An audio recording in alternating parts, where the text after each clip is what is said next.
Are you alive? Do you function again, you piece of hot garbage? Welcome back, everybody. Ross here with another Pikmin 4. Missing pretty much an entire episode of recording because the computer decided to crash again for seemingly no reason. Because here we are at the end of a dungeon, the first post-game dungeon, which was a decently entertaining one. And a lot of interesting things happened over, like, the past hour. And boy, it'd have been nice if everything didn't crash and burn and corrupt. God, I'd actually... No, because it auto-saves when you go into the cave, so my last save will be at the frickin'...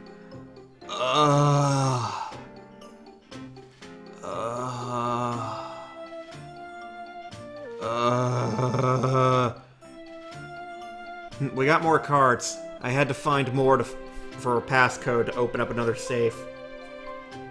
The Devil's Portrait? Still mad.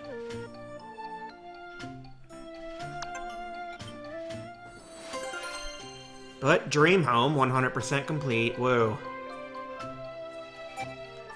So there just goes a whole day of Giant's Hearth. Fun. Because like I said, it was kind of interesting exploring this place blind and seeing the new shenanigans it entails. And no, technology just said, but what if explode? I also did all 3 of the night expeditions at Hero's Hideaway, which also got pretty intense and had one heck of a terrifying surprise in that I talked about at great length. But all of that is lost. I love you, technology, you piece of freaking garbage! Oh yeah, we found another Flarlick in there. Can't go any higher, huh? We just gonna... Wait, what just happened? The number of Pikmin we can take out didn't go up at all. It just craps out honey. Huh? Nectar from the onion? It must not release more than 100 Pikmin on the surface at any given time.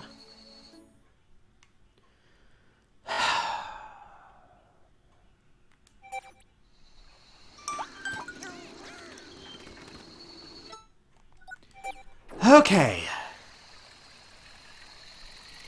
What is, like... Unpause. Oh, God. So. Let's see. This is where we land. Line of logs. There's, like, a pool of water here. Oh, there's a body I missed. And, like, a bunch of those hay stacks that you have to burn with the pine cones here. There's a bunch over here. Oh, there's that bag shortcut I saw at the start. We go up here, over a bunch of hay, fight a crap ton of bull bears, build this ramp up here, make our way up, and take out a fiery bullblacks for the second camp at Abandoned Throne. We dug up a bamboo shoot there. Right, and we also had to build a bridge here to make getting across here easier. Threw some Pikmin up to push a rope down so I could get to that cave, and right before sunset, I decided to hit it up. I think this was the starting torch that was lit, so we used the pine cones to burn all the hay I could reach, while lighting all the other torches I could reach.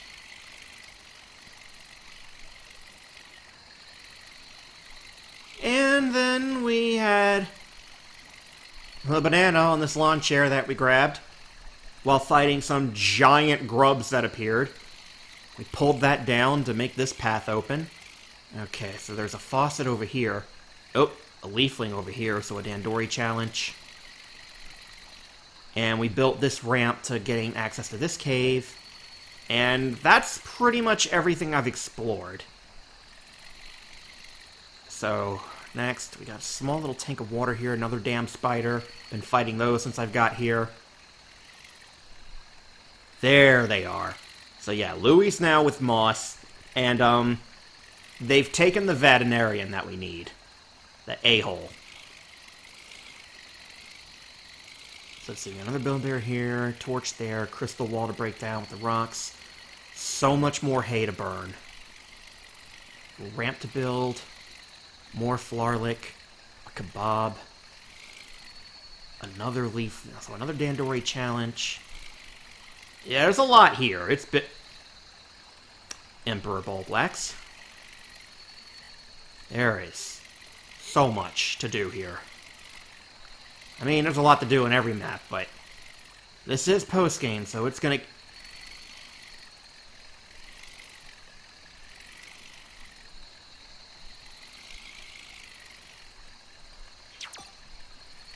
That takes priority now.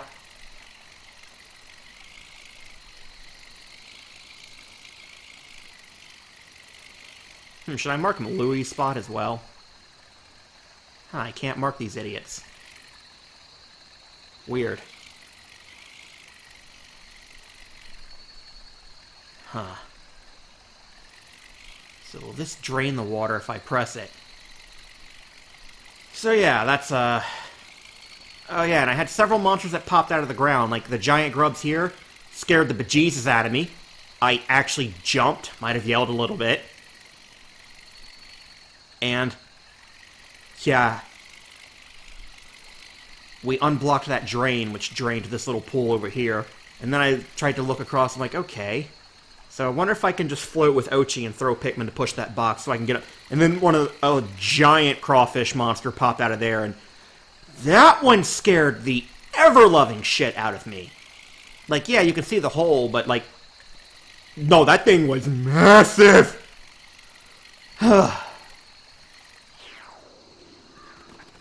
And yeah, like I said, I did this cave, so... The other paths I saw, they're blocked off by those sprinklers, so I gotta start taking those out. So I guess we should go over here and take care of...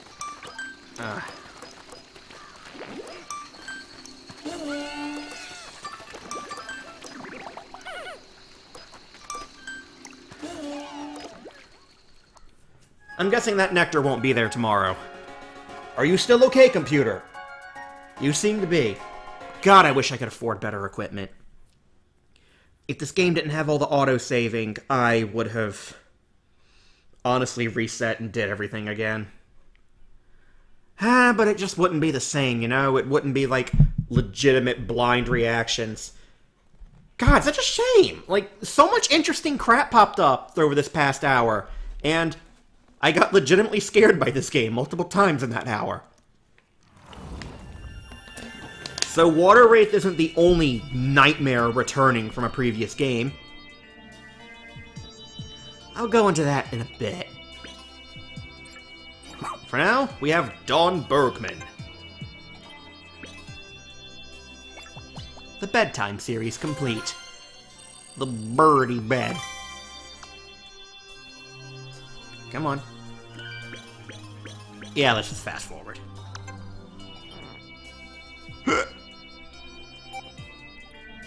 15%, not bad. My first...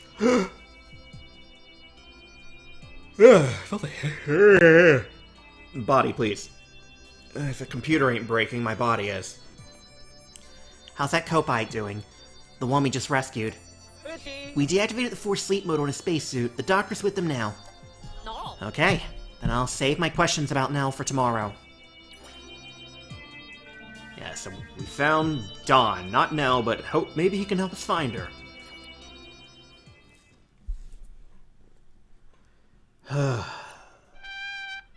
So days 34, 33, 32, and 31 are just fucking gone! Thank you, technology! You're great. Thanks for getting me out of there. My name's Don Bergman, but a lot of folks just call me Dobbs. I'm a treasure hunter by trade. Mostly I just travel the galaxy, fighting the good fight on behalf of the little guys. Good to meet you. So, Dobbs, do you by any chance know a veterinarian who goes by the name of Nell? Know her? Huh. Nell's a colleague of mine, along with York. But when we tried to land on this planet, we lost control of our ship and crashed. I'm sorry to hear that. How did you manage after the crash? We just tried to stay alive. We came across this glowing kind of syrup. I would harvest it at dawn and make a juice of it. Really? You must be talking about glow sap. How'd it taste? How it taste, Brachiris? Not too bad, actually. Kopites are famously fussy eaters. I believe their taste buds are quite different from our own. You may recall when Dingo mistook it for a common beverage and drank some? That was a rough night. If you were with your colleagues and had plenty of food, then why were you all alone when we found you?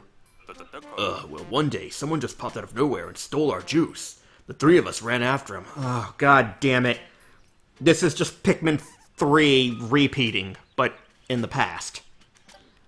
But at some point I lost sight of York. Next thing I know, Nell's being dragged away by a giant dog-like creature. So you were separated. That's horrible. So Louis caused all of this. Sir fucking Price. Yeah, I kept walking around looking for them, but then I got so hungry I passed out. When I woke up, I was here with you. We think we saw one of your companions being abducted. Can you remember the last place you saw the other one? Not exactly. They couldn't be too far from where you found me. Understood. You can rest assured that their rescue is our top priority. Officers, let's narrow our search to the Giant's Hearth. Copy that! Copy. According to Nell's companion, Don Bergman, she may be in Giant's Hearth. Get back out there and find her. Ochi's counting on you.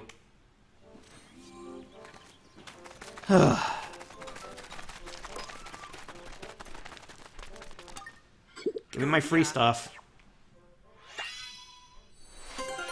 Ba-da-ba-da-bun. I am in such a bad mood after that fucking crash. Because, man, it ain't like when my computer crashed during Tears of the Kingdom, where the most you missed was me crashing into a fucking ravine and then spending an hour trying to climb out like a dumbass. And then building another vehicle and immediately crashing that one in another ravine. Ah, good times, good times. Oh yeah, we hit enough for a milestone on this. It isn't much, but please accept this. Well, we hit 200. Please, if you will, let me appraise as many as possible. Collect all treasure. Great discoveries. What an incredible trove of treasures you've managed to acquire. It makes one almost forget the fact one is stranded far from home on a very peculiar planet, doesn't it? I just said very.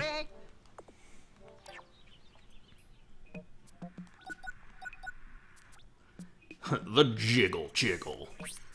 Even a slight touch will make this treasure jiggle and wiggle in the most wonderful way. Yet for all the seismic stresses, it never collapses. Still, what's even more entrancing than the jiggle's wiggle is its taste. This sweetness will make you tremble. Children are fascinated by jiggling objects like this. I know my kids would lose their minds if they encountered this gelatinous tower. I consider myself a mature adult, and even I'm fighting the urge to climb to the top of this jiggling hill. Does it actually jiggle when we... Disappointing. Oh!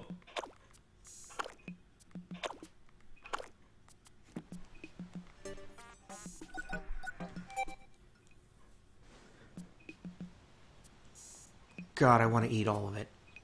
Except the candy canes. Maybe the seaweed crackers or cookies or whatever those are. I'd try them. I've had seaweed soup. Not bad at all. This item would have been placed between two objects and used to connect them. It's not clear what these objects might have been, but something such as this would have done the job gently and aptly. At least that's my best guess.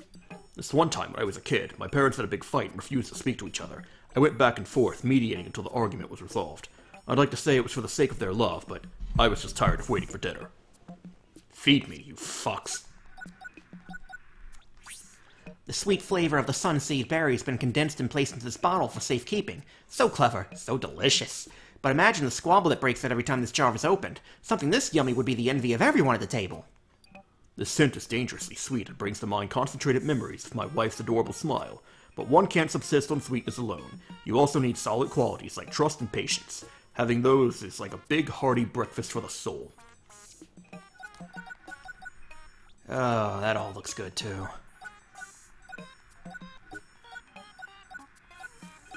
I'm about to go to fucking Waffle House at 2 a.m. Birds have long been a symbol of freedom and good luck. In fact, if one appears in your dreams at night, then good fortune is sure to visit you during the day. With that in mind, sleep on this bed and you're almost guaranteed to find birds flocking to your dreams.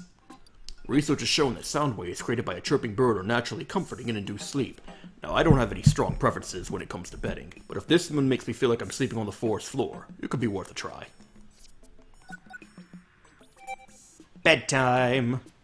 I want the puppo bed.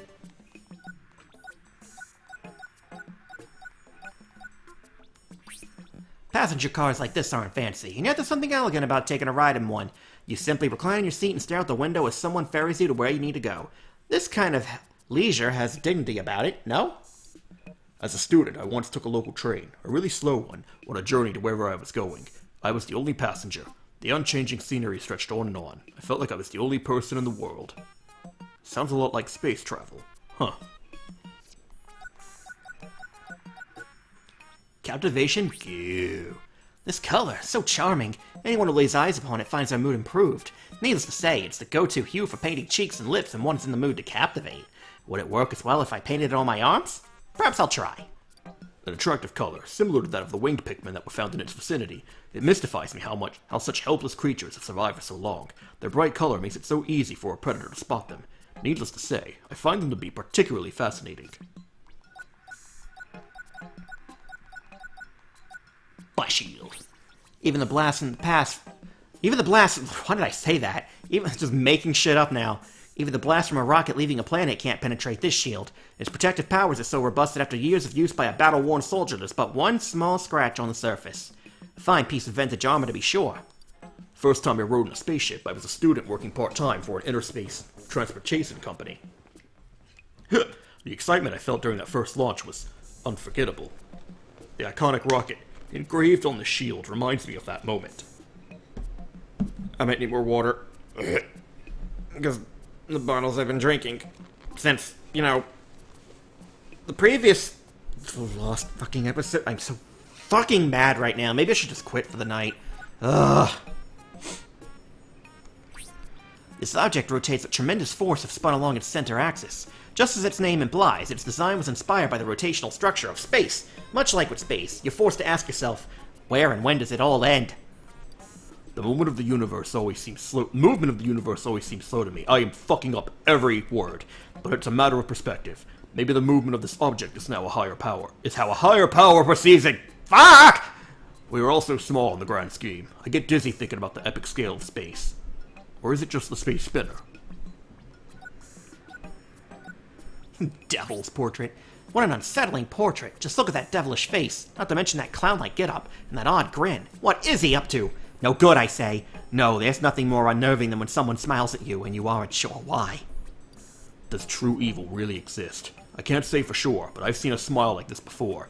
It often graces the face of the president of Hokatate Freight, usually when he's asking me to work overtime, unpaid. So I guess I can confirm that true evil exists. I once had a trump card, a premium license given only to first-rate space navigation officers that allows you to bypass the arduous license renewal process.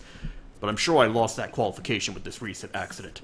Guess it's back to annual visits to the license renewal planet on the edge of space. The lines are always so long. This portrait shows a half-man, half-fish deity worshipped by ancient sailors. He was known for being both kind and cruel. One minute he'd test the sailors by sending bad weather their way, next he'd save them with a blast of air from his horn to their sails. Copyright Nintendo.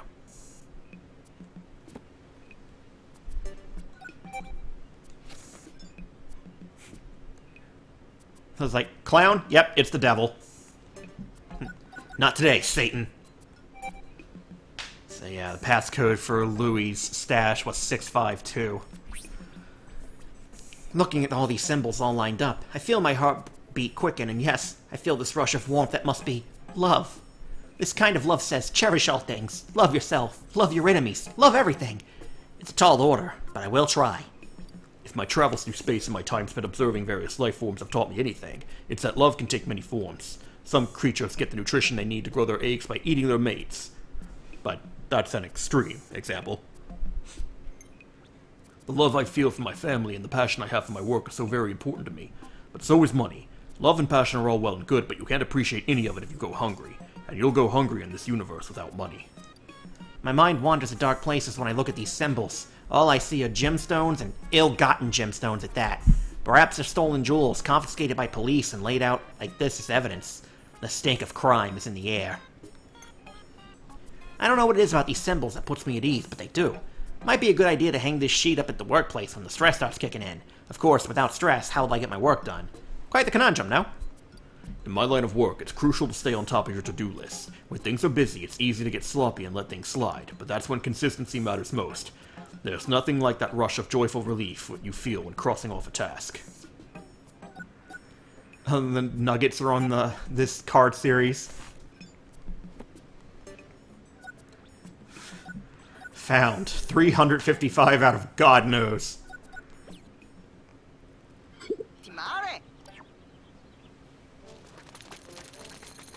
Oh yeah, I should've...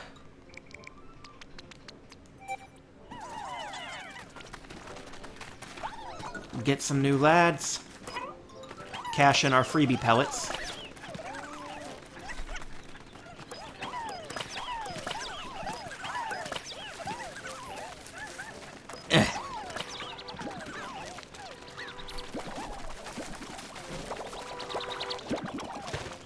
Alright. Just a little more and it's complete.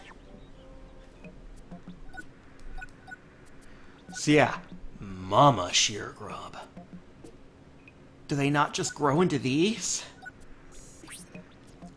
Since it's exceptionally large, when it squirms to move or wriggles minutely side to side to dig its whole body into the ground like a drill, you can observe it in all its exceptional detail.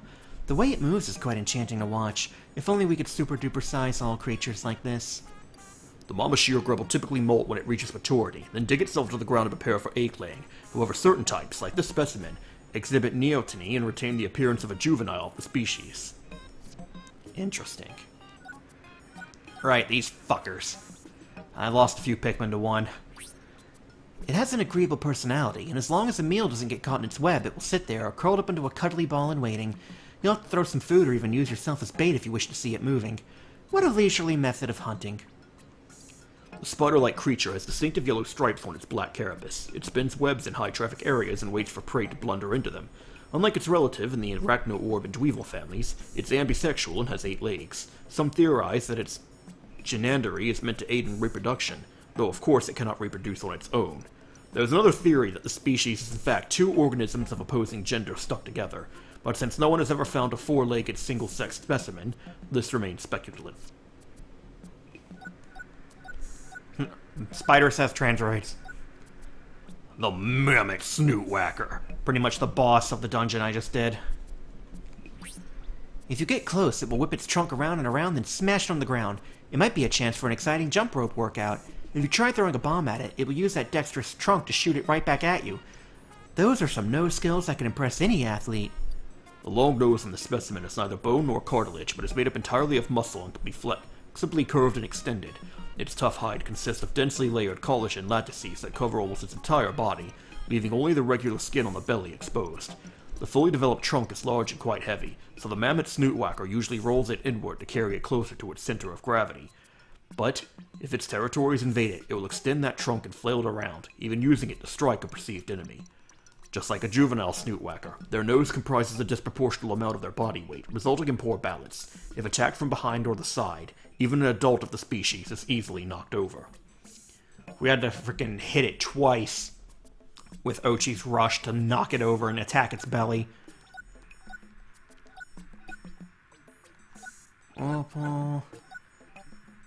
Yes. The new fucking nightmare! Oh wait, that's Water Wraith, my bad. I mean, still a nightmare. In addition to Pikmin 2's nightmare monster, Pikmin 1's returns as well. It's a lot easier and weaker because it's not a super boss anymore. But it's still pretty fucking freaky. The Smoky Prog is back and I hate it. But honestly, a single globe mob kind of took it down with minimal problems. Actually, I think I needed to use 2. Because it has like a fucked up roar that's just like... It's like the Emperor Bulblax's roar. It makes all your Pikmin freak the hell out. I never actually saw it do anything but the roar. So it just fires projectiles at the luminol that send out shockwaves. Interesting.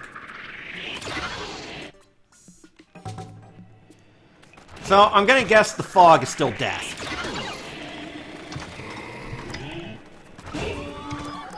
Yeah, they just disintegrate on contact with it. So it's still pretty dangerous.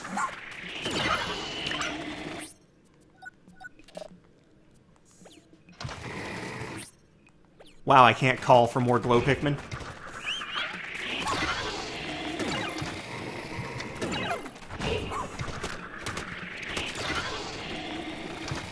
I can punch it. Oh, right. According to Olimar's notes, this thing is decaying constantly. And that's what this is. Rotting pieces of its body, poisoning all life. And that's some potent poison because it's just instant death.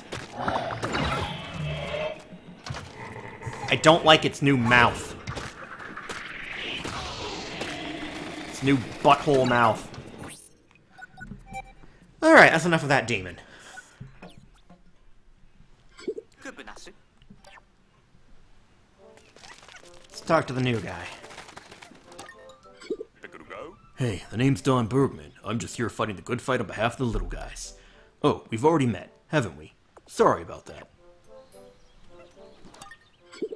Once I learned about Olimar's voyage log, I changed course and flew to this planet right away. Then, right before we landed, the ship became inoperable. All I could do was make a quick escape. That guy who stole the juice, where'd he run off to? I'd like to get that juice back sooner than later. Thinking of that bittersweet, slightly sour smell, just remembering it makes me drool. I don't know what I would have done after the crash if not for all the survival training I've had over the years. As long as you've got food, water, and a safe place to sleep, the rest will work out. Doesn't hurt to have a pal with you, too. Once I learned about the voyage... Okay.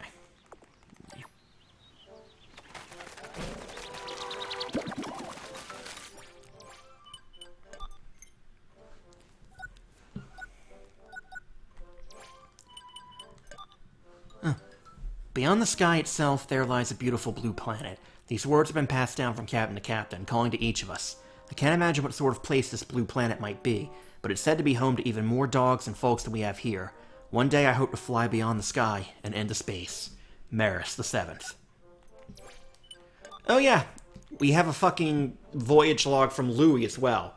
And he was indeed sent here to help Olimar. But why would you choose this incompetent fuckwit? I'm supposed to find Olimar. Boss's orders. I don't really remember what he looks like.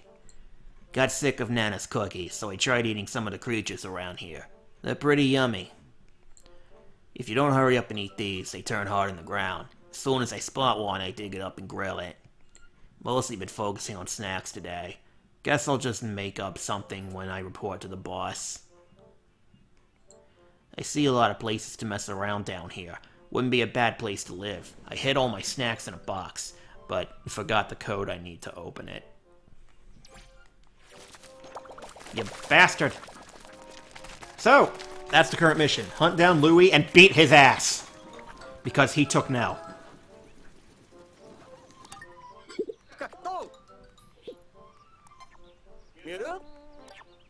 Okay. 7 more people to find. I think I know exactly what I'm going to do when I start this. I'm going to try activating these damn... or deactivating these damn sprinklers.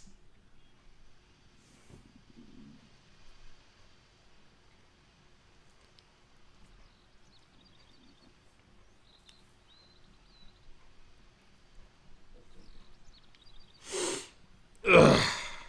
Ugh. Oh, my throat. Drink, you thirsty fool. It's like you have water for a reason.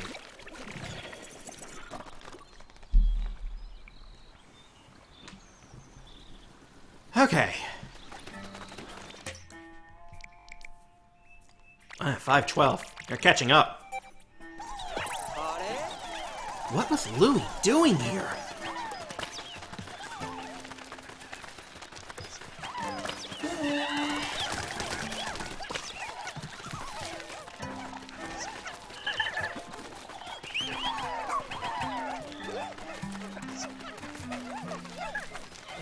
Alright.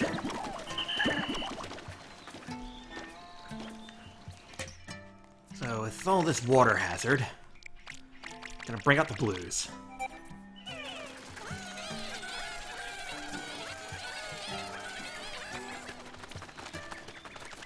But yeah, looking at the drone yesterday, yeah, there's a faucet to build here.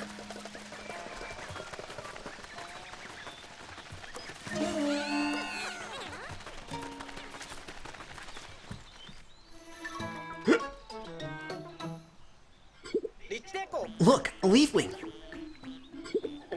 Today we dandori, tomorrow we dandori more.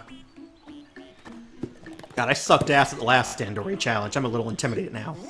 Alright, newbie. Time to show off your Dandori skills to that leafling. Yeah, maybe after... Oh, hello.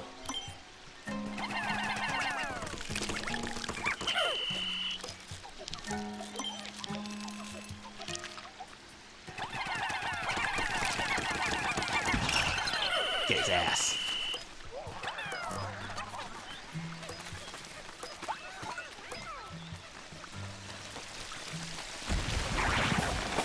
You know what, maybe I'll not fuck with you.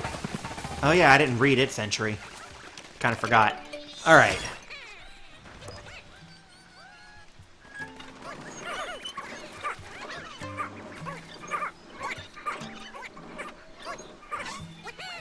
Sprinkler now off. Okay. I wanted to use all blues to deal with that one by the original starting camp, though, no doubt. Okay, I can light that torch. Please tell me that those all remained lit. Yes.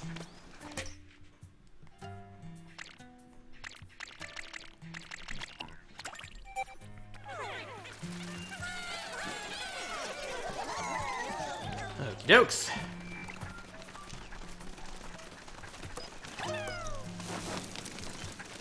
God, I need to remember to glance like every fucking minute to make sure my computer isn't dying. Piece of garbage.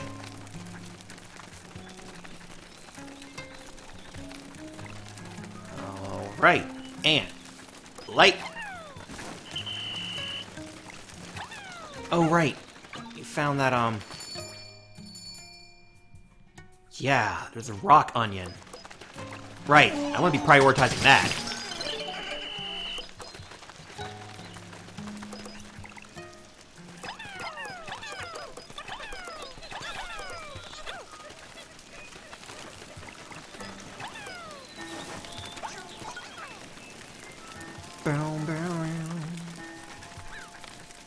And yeah, there's Louie over there.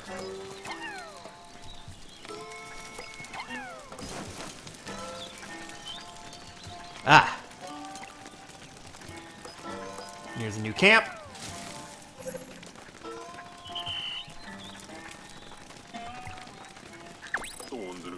Oh, Louie.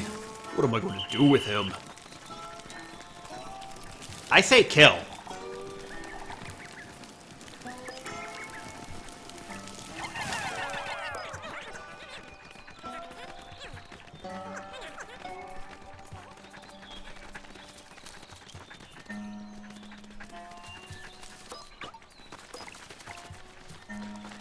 Oh, right, I should probably activate this.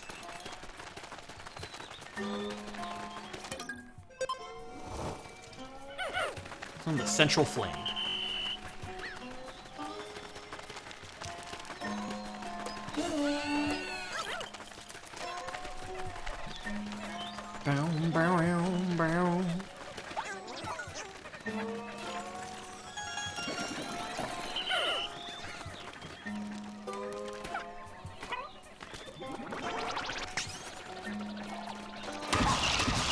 Nice. Wrecked.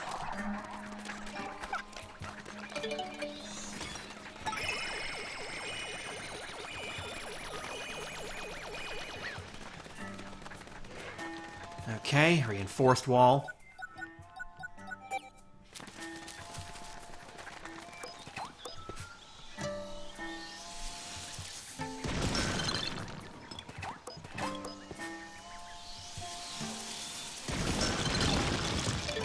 Nice.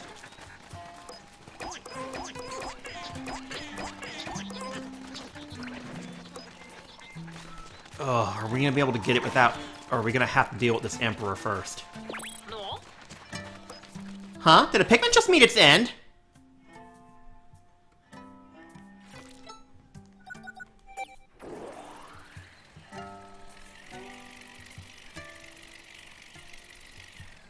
Oh, you cock.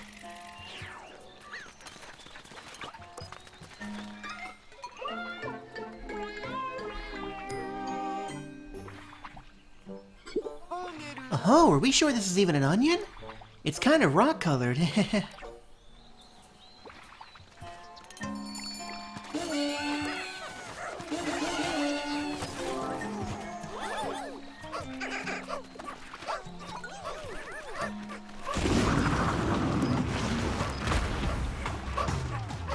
New creature. Oh, that's a big one.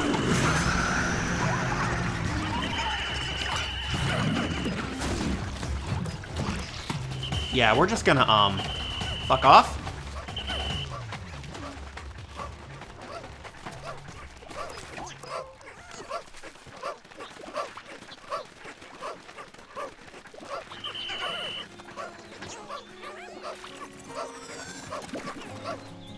Alright, rock onion collected. So that leaves flying and purple and white if they even exist. Dun dun dun dun. I'm excited to see just how many times we confuse this thing.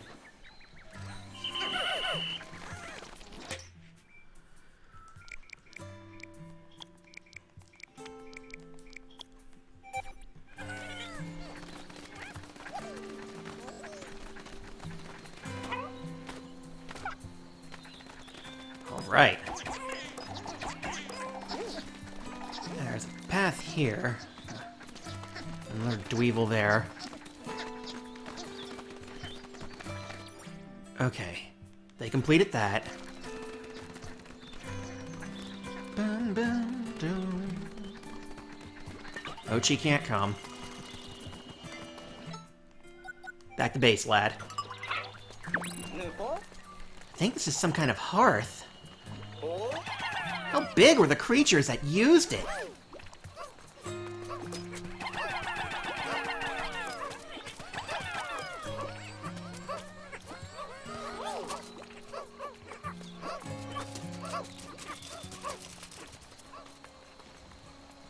Let's say, there's gotta be a way to get Ochi up here, never mind.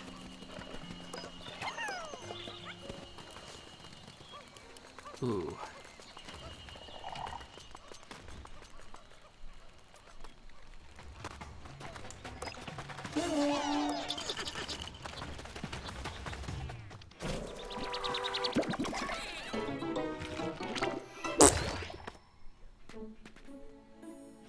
Oh, there it is. It released more nectar. This must be how it processes nutrients from the extra Flarlic.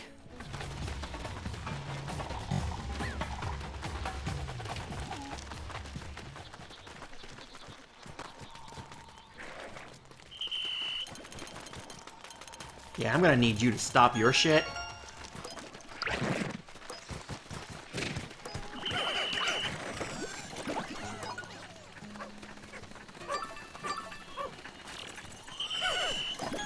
That thing needs to fucking die.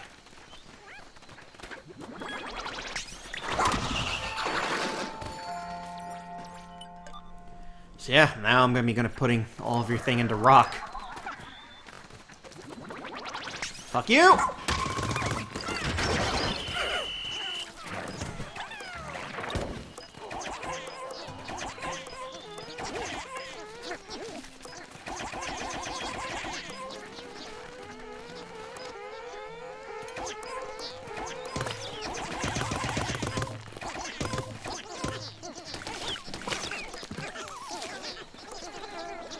Come on, lads. You got it. Oh, another fossil. Cool.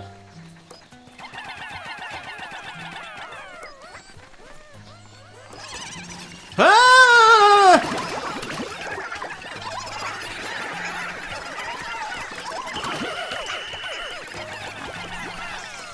Jesus Christ! Way to give me a panic attack.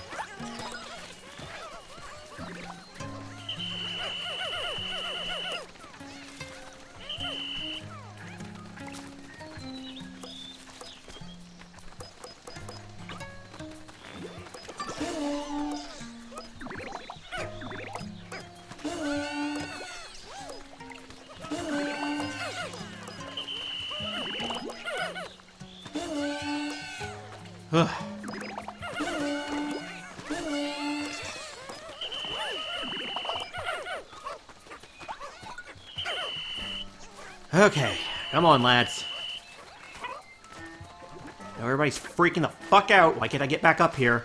Ochi. Ochi.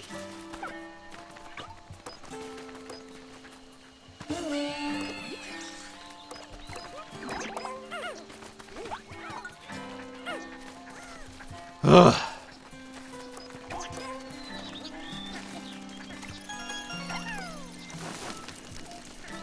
Okie dokies.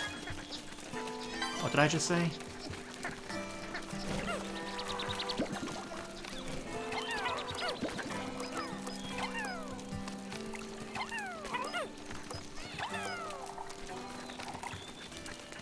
Come on, gotta get this. Whew. Oh, hello!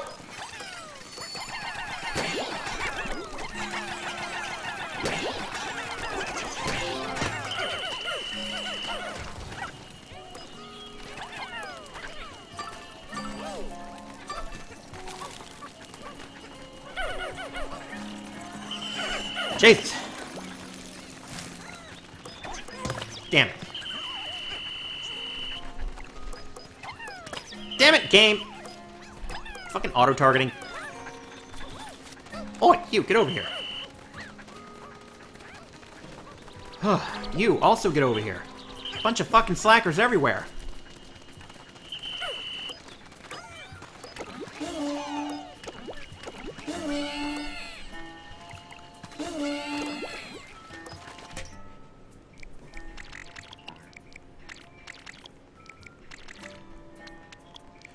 Alright, let's see if all of you guys are flowered up.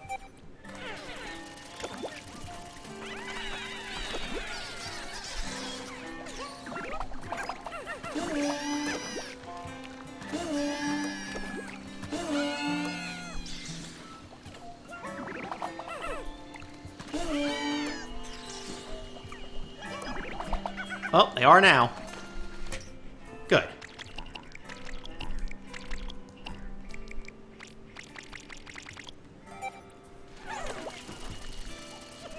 Rocky boys, away!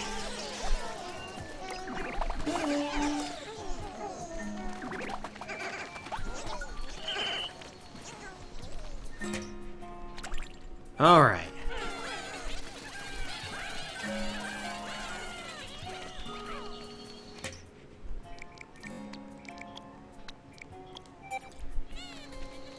Ba-boom-da-dum.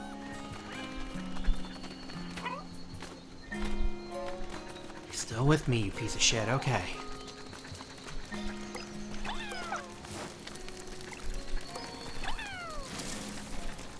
Is there more to burn on this side? Yes, there was.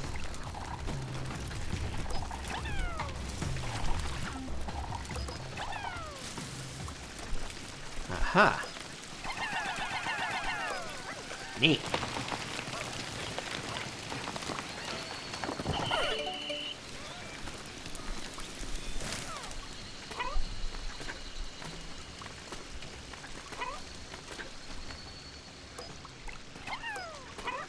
So this is how you get up here with Ochi. This is how you just get up here in general. Look, another leafling! Today we dandori, tomorrow we dandori more.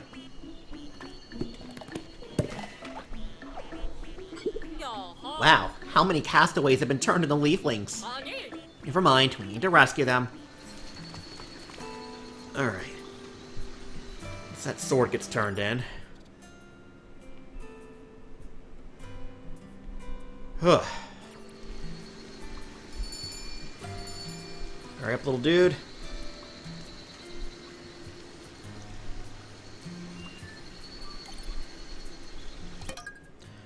Alright, red and pinks, the aerial incinerator.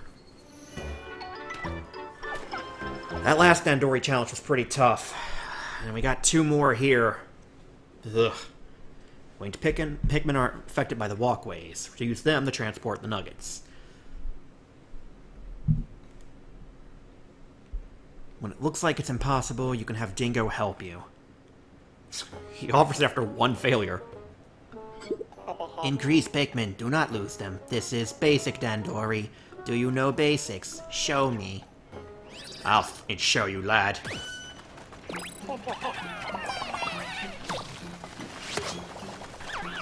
Show me your best, Dandori.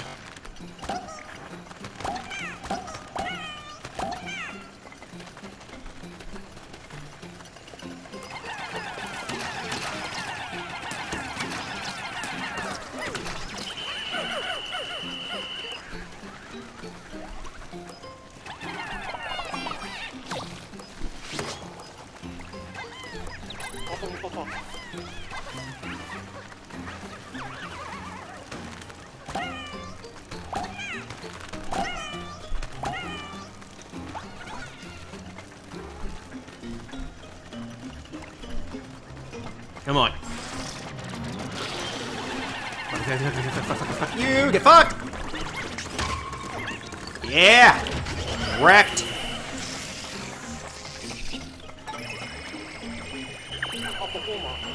Do not leave Pikmin standing idle.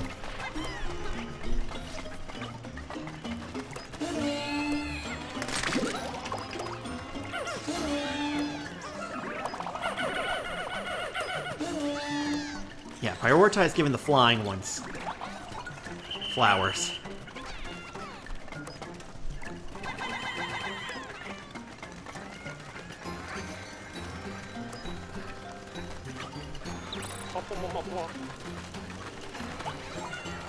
I need to get the lay of this area.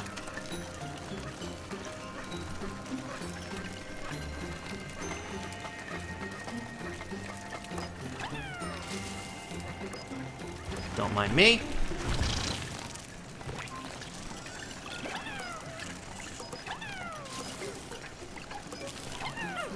Okay. Let's burn some more shit.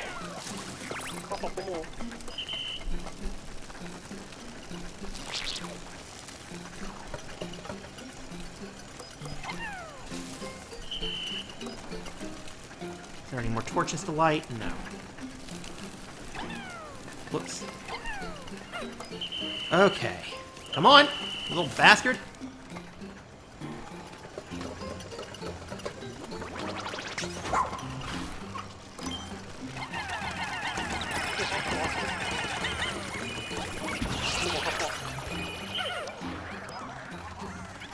Okay, yeah, that goes directly to the,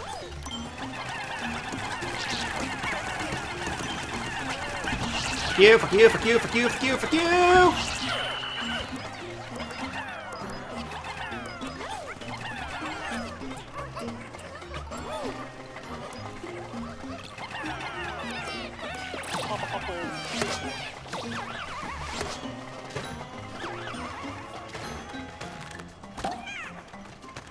Ugh.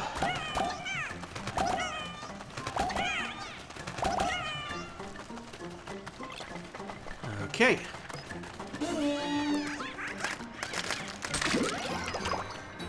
Come on, get it.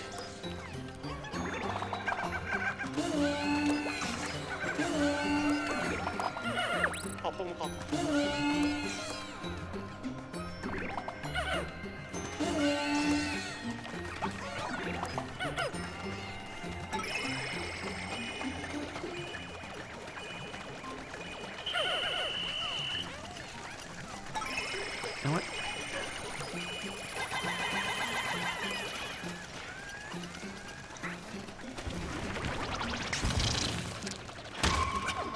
Wrecked. Okay.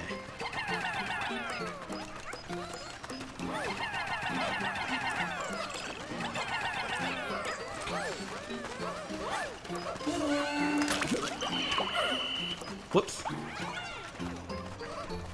Bum, bum, bum, bum, down. Oh, there was a torch there.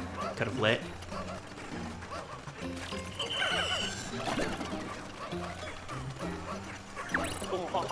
Steady progress is good, Dandori. I think I've cleaned everything out. All that's left is to just grab the shit, huh?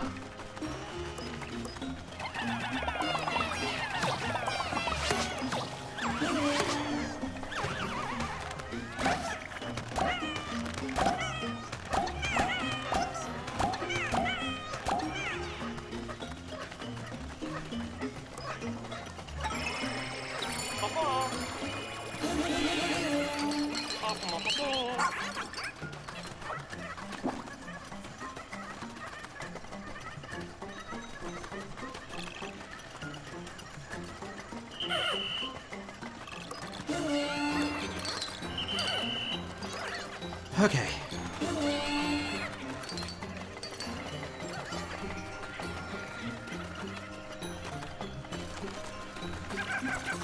Come on, slackers.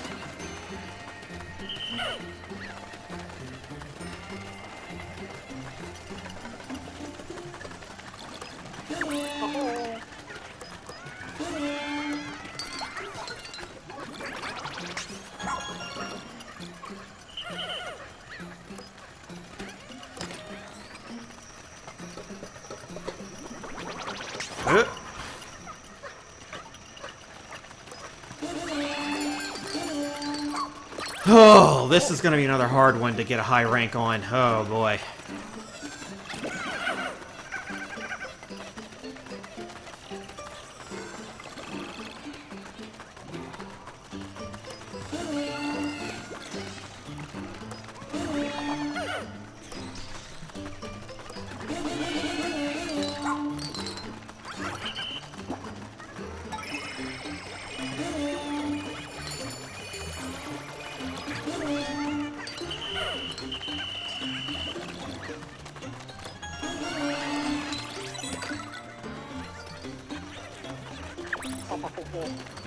You beat my record.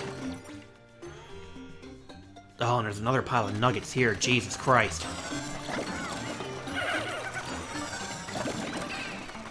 Come on, lads.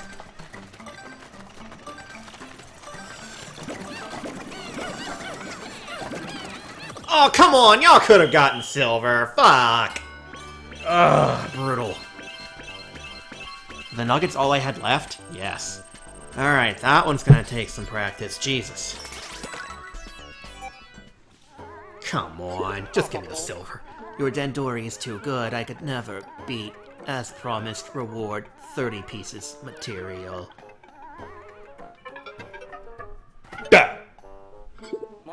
Looks like they passed out. This is our chance.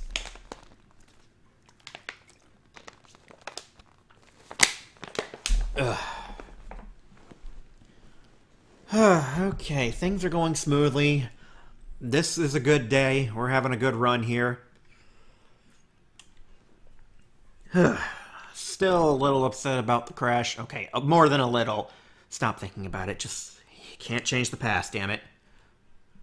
But what if I could? This isn't nearly as entertaining as the previous hour. It's always a fucking good moment, too, when my computer decides to crash. Usually. Yeah.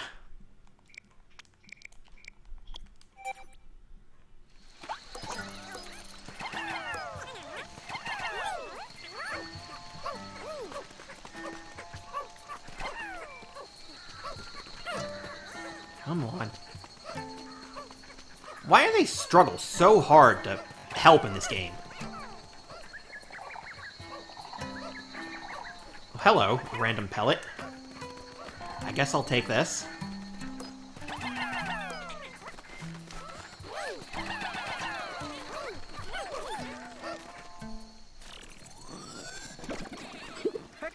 Alright, gonna check it. Maybe I'll get lucky. No, I won't. No good. Why do I do this to myself?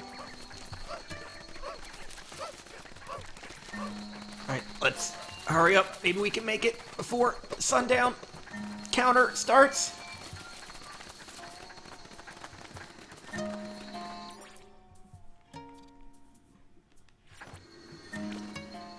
Fuck it.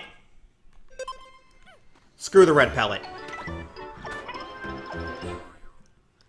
Squeeze in another rescue. Give Ochi his levels. Pikmin can't freeze and roam to the bonfire altar. Build a clay bridge across the middle to make a considerable shortcut. The more shortcuts you create to speed up transportation, the better you can perform. When deciding where the... Okay. Heavy things have more value, but heavy is hard to carry. It is important now you carry. That is where you show your worth. Dandori time! Go! Come, time for dandori.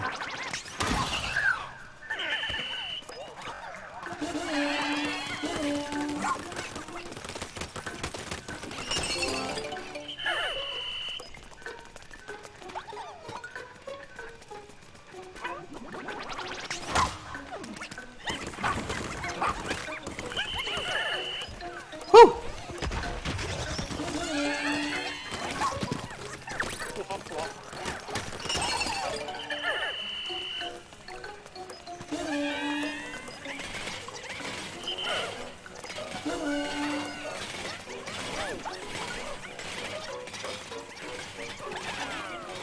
Where are you guys going?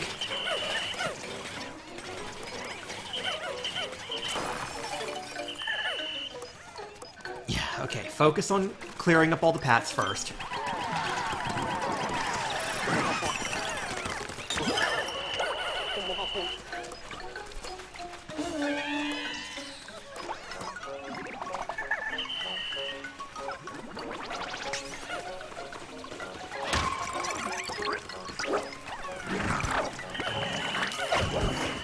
Why did I do this?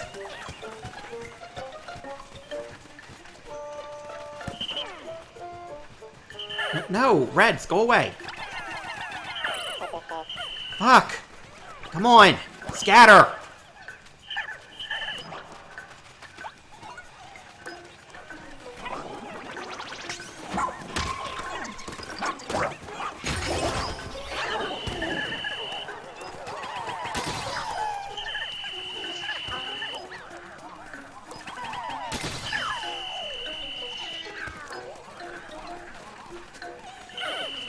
Yeah, I know. Well, I'm freezing to death. Are you kidding me, game?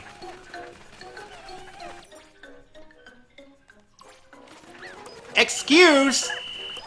Get your asses in gear! Oh my god. Useless bastards, all of you.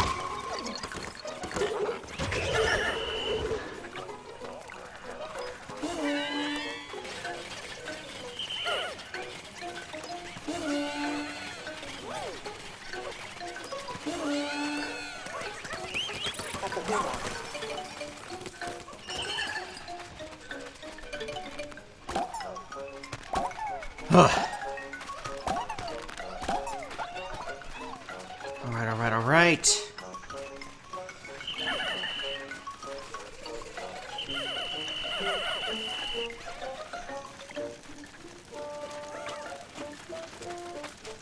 Okay.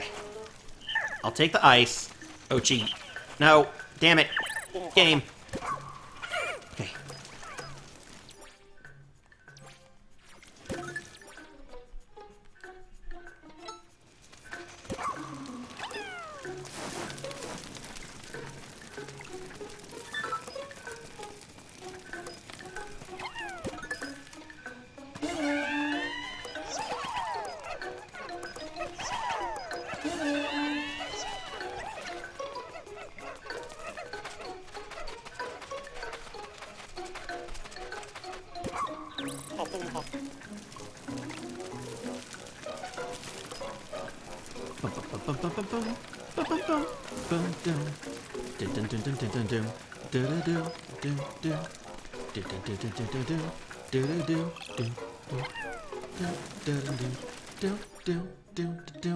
One more torch over here.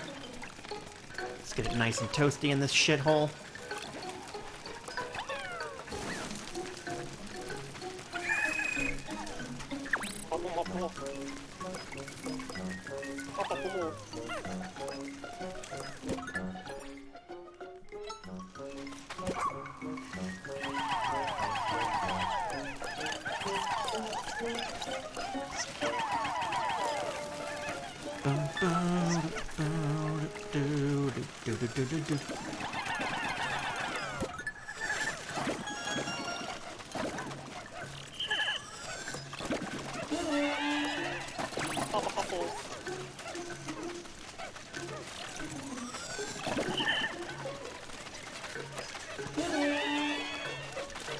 Okay.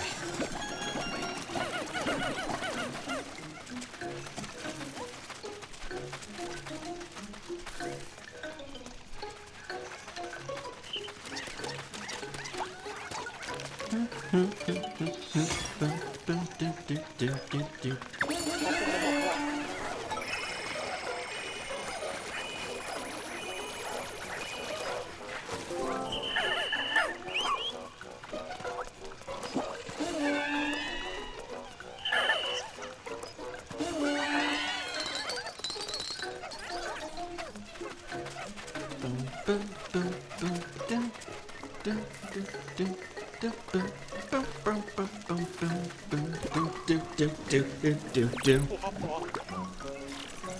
should have prioritized probably the torches and the bridge, but oh well.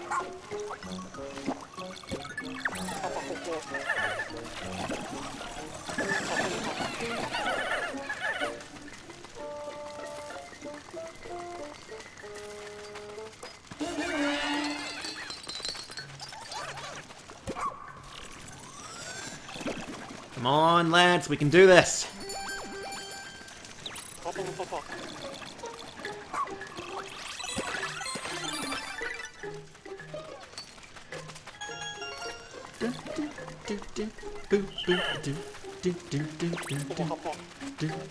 So this is gold medal Dandori. I think we got it. Make sure there's nothing left on the map. Okay, this one was much easier.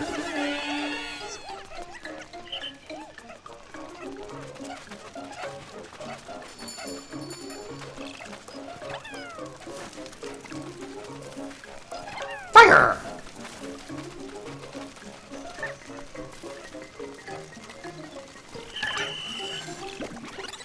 Whew.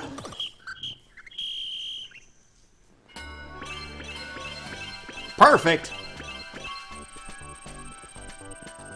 Ding! Complete! Nice. Your Dandori too good. I could never beat. As promised. Reward 30 material. Death.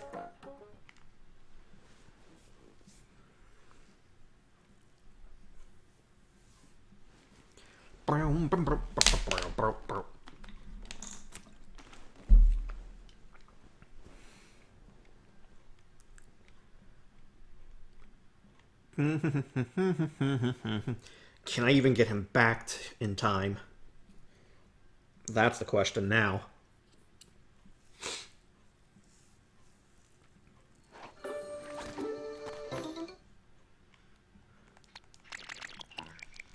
Alright. Fast boys.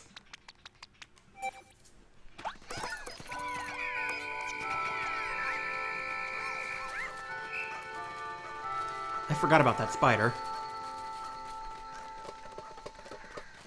Actually, this base is closer.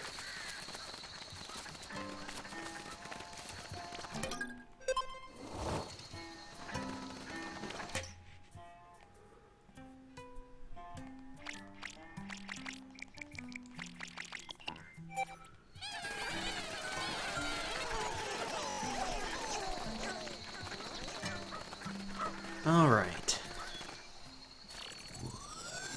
Good day indeed. Anything recovered. Good work. Why do I even fucking try? I like to say Disneypon.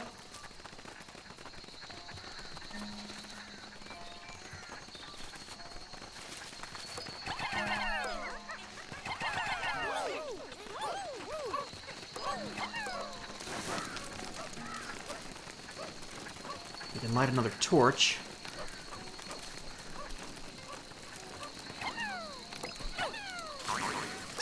Ah!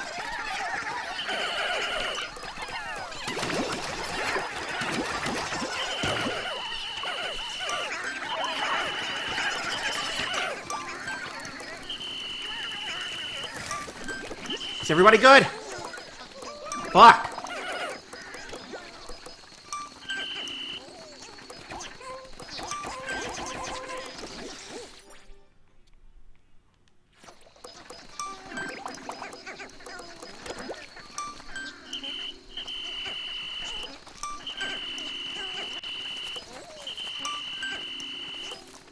Okay.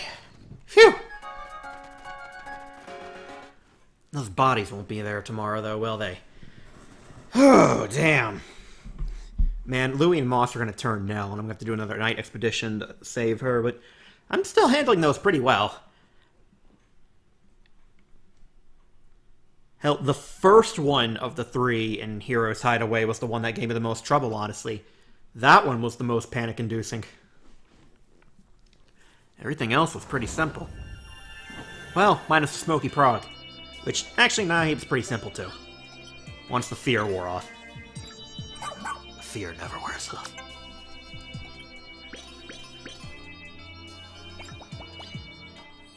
Paleontology series. The Grill Brothers. Slipper bug fossil. Nice. So what kind of place is Kopai? I've always wondered.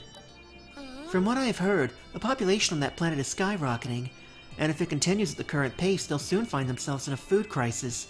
Sad, really. That reminds me, we have to plan our provisions properly or we won't have enough for our afternoon snacks. I'm pretty sure she stopped listening at the mention of food. So yeah, foreshadowing the events of Pikmin 3. Because that's why Alf, Brittany, and Charlie come to the planet to hunt for food. Because apparently, PNF 404 has similar soil and air quality to Kopai. Well, minus the not being able to breathe the air part. Similar soil quality, I think it's just not air. Alpin. His boundless ambition drove him to expand his telecommunication business into areas like space travel, food, and entertainment. Chowder! He followed his whims in real estate for 27 years. Now he travels the galaxy, expecting the next big idea to pop out of nowhere.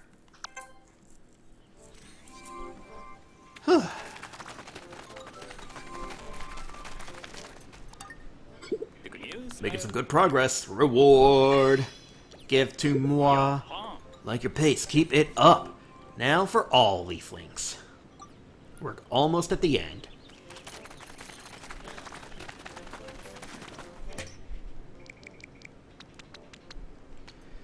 Now we can start harvesting rocks. Oh, it's you again. This is fascinating. I was able to confirm the onion is fused. Ching! Please keep collecting different colors. Now for the next one. Your skill's improving. Well done. 6 gold medals. This is the result of all your effort and training. You should be proud of yourself. Now for all of them. The 100%. Well, not entirely, because that would be platinum.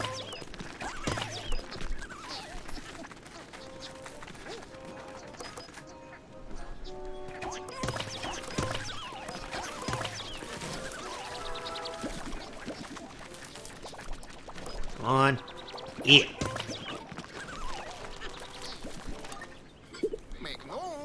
Yeah. Flowers, blossoms, material. Mission complete. Alright.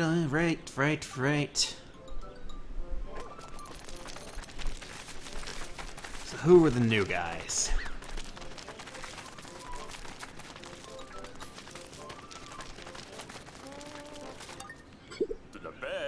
Well, if it isn't my little rescue pal. Name's Alpin, founder and CEO of a company called E-Leader.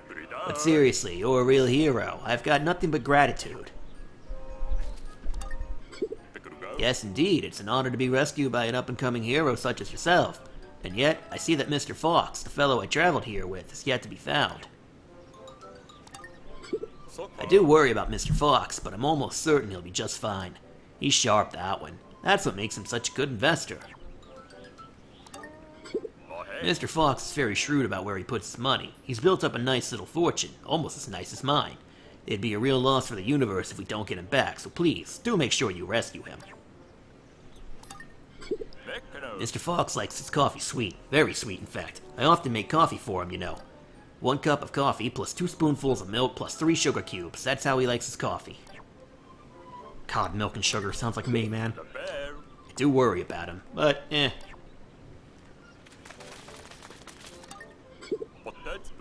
Oh, man. Can't really do a Chowder voice, plus is it a kid? You know what? I'll just do Meng Dao. Oh, man, for a humble real estate agent, I sure did cause you quite the hassle, didn't I? Name's Chowder, by the way. Don't suppose you've heard of Tolbo Real Estate. You haven't, huh? Guess I need to work on my marketing. When you're in business as a real estate agent, let me tell you, hearing about new untouched land really puts the pep back in your step. You just have to go check it out for yourself. After all, you can't give a place your seal of approval sight unseen. You've got to experience in person first. Give me my reward. Thank you, thank you, thank you. I'm so grateful to you for rescuing my employer. This couldn't possibly be enough. You've done so very much for us, but please take this. Ching. Complete. I would like to sincerely thank you once and again for all your help and for coming to our aid, Brickanochi. My employer doesn't always consider the risk to himself. His first priority is making enough money to pay his employees. He's always putting us first. I honestly don't know what the company would do without him. My employer's a natural salesperson through and through. He talks about the scorching desert on Sigare, calling it a place that's blessed with abundant natural light. He's described the steep Rocky Mountains on Fluke as the best place for a home with stunning views in every room. The lush jungle in Oji is a relaxing environment where you're surrounded by the beauty of nature. That's how he convinces potential clients to come out and look at those properties. It doesn't always result in a sale, but it's worth a try, I suppose. It's not what you say, but how you say it, right? Fortunately, it appears the land rights on this planet is essentially untouched. Now's the time I usually get started on the paperwork so we can claim all the exclusive rights. Once I get back home, I'll prepare the documents and start negotiating with the Interstellar Land Use Office. Are people going to want to live in a place that they have to be in a spacesuit to breathe? People like to say that my employer has just gotten lucky over the years. I think that luck stems from his personality. Not just anyone can see a business opportunity with serious obstacles and make a profit from it with luck alone. Well, my employer does have a history of acting recklessly. Once he traveled to another remote planet all by himself. He started to negotiate with the locals over the land right away, even though he barely understood their language. Long story short, there was a slight miscommunication and he was detained.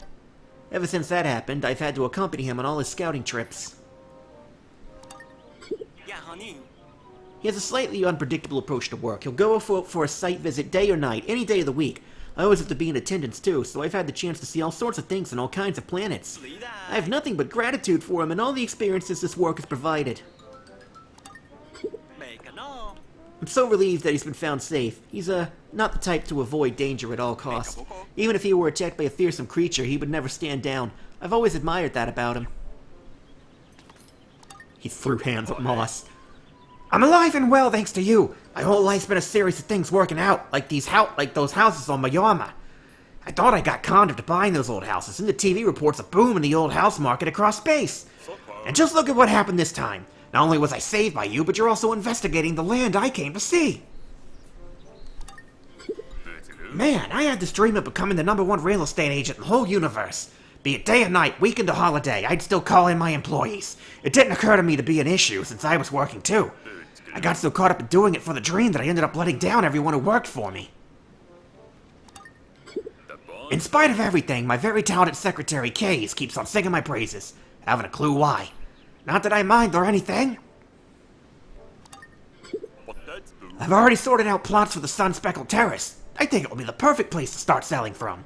Now for the sales pitch. How about something like, be one of the first to call this new world home? Also, you can't breathe. Blossoming Arcadia, no doubt about it. What makes this place special is the beautiful petals always drifting about. You can build a whole subdivision under those trees with the slogan, come live in the town where petals float down. With just a glance, you can see that Serene Shores is perfect for a resort. So perfect it already has a foundation. Makes exciting sales pitches come to mind. The best summer vacation. Arrive whenever, stay as long as you want. Oh man, Hero's Hideaway. Doesn't this one look like an indoor leisure facility? If we tag it with Journey to an Unknown Planet or something and use Pikmin as mascots, it's sure to be hugely popular. Until they pick you up and drag you in your sleep.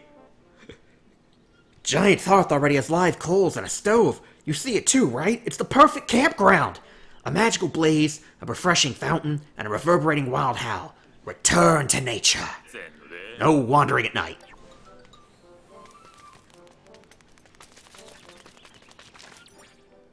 Ugh. Okay, that's everybody who wants stuff. No one ever ends up over here, huh?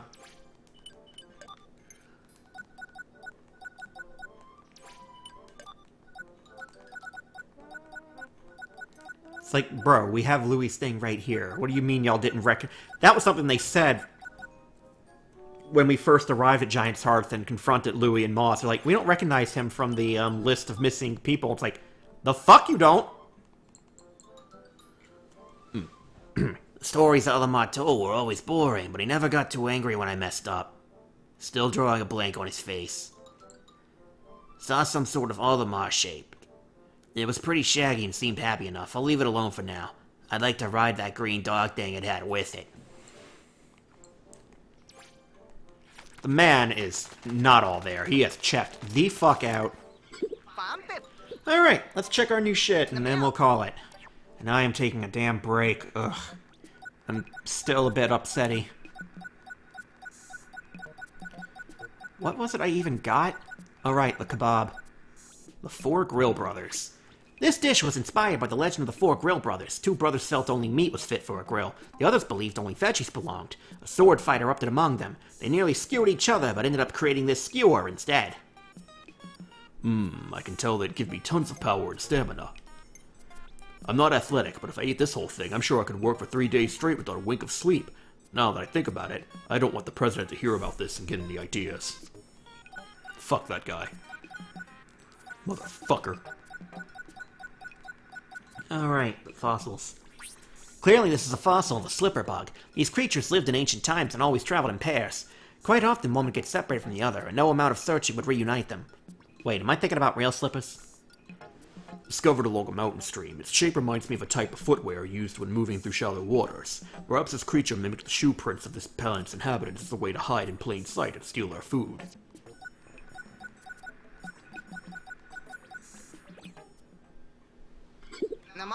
Do drop by any time. Come on. Just a little more and the Piclopedia will be complete. Now then. Shall we? The Sovereign Bullblacks. Oculus Supremus.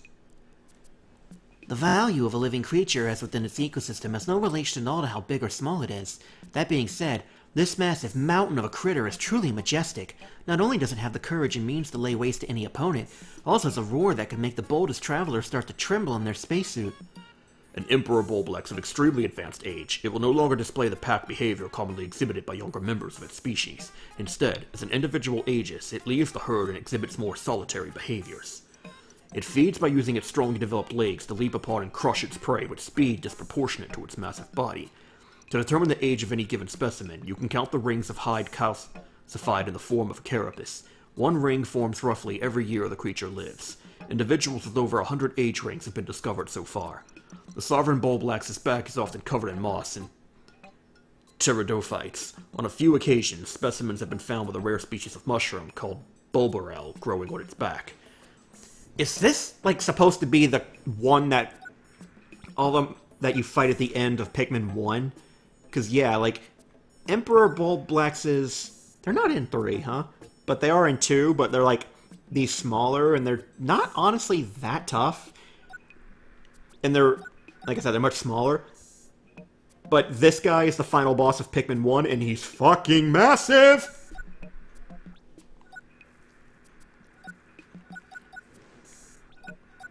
Iridescent... Oh, glint beetle. I see. The golden shine on its gleaming carapace really is gold. It's in this little darling's nature to collect gold from the soil. As you might expect, it's extremely rare to see one in person. I'd never heard it, so I hope to have one appear before me someday. This variety of beetle consumes subterranean minerals. Due to the fact that it rarely emerges above ground, sightings of this particular species are extremely rare.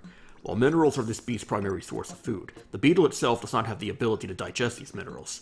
Instead, metabacteria living inside the beetle's stomach chemically break down the minerals.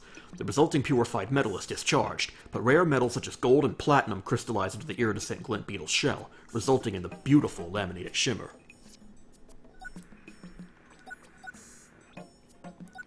Right, we found, like, the... Did you not get registered as a new thing? I thought it said when I got scared as shit from the first giant one that popped up. I thought it said new creature discovered. Maybe not. It's just that but big. But again, we have that but big as several other separate entries in this bestiary, so whatever. Maybe once I actually fight it, it might get added.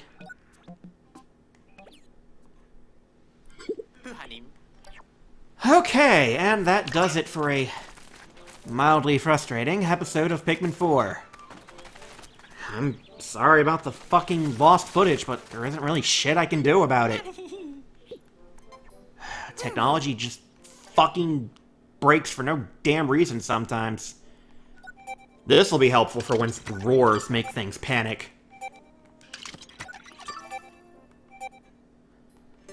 Yeah, total amount and locations.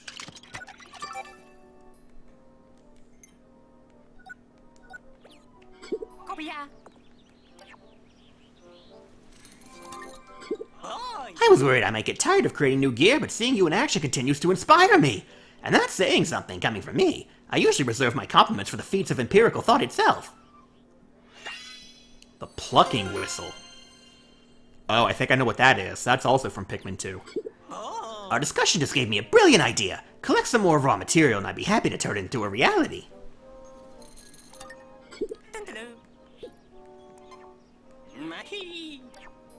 Yeah, I figured it'd be expensive.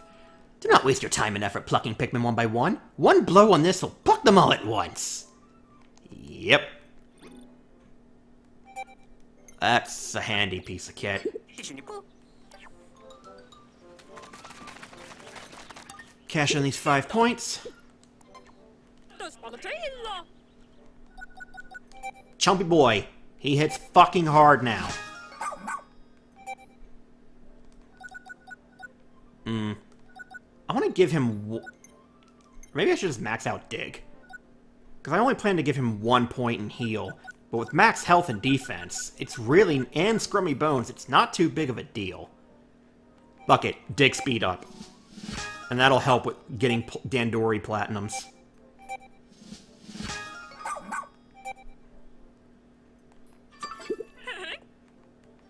Okay.